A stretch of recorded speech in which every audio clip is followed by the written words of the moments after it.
the Spanish Football Federation's regional presidents have demanded that Luis Rubiales immediately resign, polling support for the football chief days after its members heartily applauded his vow to stay on. On Monday, more than a week after Rubiales grabbed forward Jenni Hermoso by the head and planted a kiss on her lips, the federation's regional presidents were summoned to an extraordinary and urgent meeting in Madrid to assess the impact of the crisis. 6 hours later they emerged, publishing a unanimous joint statement: "After the latest events and the unacceptable behaviours that have seriously damaged the image of Spanish football, we request that Mr. Luis Rubiales immediately present his resignation as president of the Spanish Football Federation." Speaking to broadcaster Cadena Ser, one member of the committee, Manu Díaz de Marcos, said that they had not analysed the idea of a no-confidence motion in Rubiales, a move that could have brought a swift end to Rubiales' reign. The demand was a seeming reversal from the scene that had played out at the Federation's meeting on Friday, where Rubiales, 46, repeated "I will not resign" 5 times to vigorous applause from the members in attendance. His speech, which railed at fake feminism, was met with a standing ovation.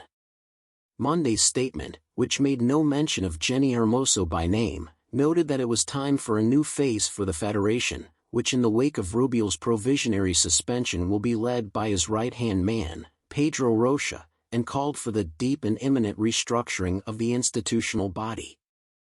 While the statement added that it would maintain its commitment to continue implementing its investment and equality policies for the development of women's soccer, the regional leader Díaz de Marcos said the meeting did not address whether Jorge Vilda, the embattled coach of the Spanish women's national team, should stay on, despite the fact that he has no team and almost no coaching and technical staff. The statement leaves Rubiales with few allies. On Saturday, Vilda, along with the men's national team coach, Luis de la Fuente, issued statements condemning Rubiales' behavior. The statements, coming one day after both of them applauded his speech at the Federation, were seen as a sign that Rubiales was becoming increasingly isolated from those who had long protected him. The country's most powerful football clubs, from Real Madrid to Barcelona, have also condemned his behavior.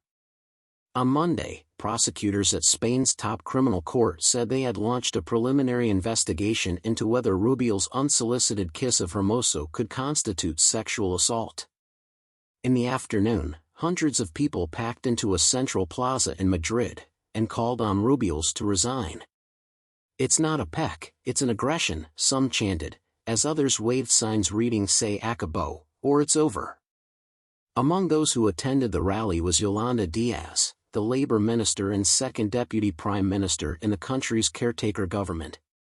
"On Friday we saw the worst of Spanish society, of the structural machismo of this country," she had told reporters earlier, in a reference to Rubiales' speech to the Federation. "They clapped and humiliated and made fun of a person they had the obligation to protect under the sports law, and far from doing that, they inflicted more damage, more pain, more vexation." UN spokesperson Stefan Dujarric also weighed in on the saga on Monday. "There's a critical issue of sexism that remain in sports," he said during the daily press briefing. "How difficult is it not to kiss somebody on the lips? I don't see any indication that anything was consensual." Rubiales has sought to portray the kiss as consensual, claiming he had asked Hermoso if he could give her a peck and that she had replied, "Okay." Hermoso later rejected any suggestion that the kiss was consensual.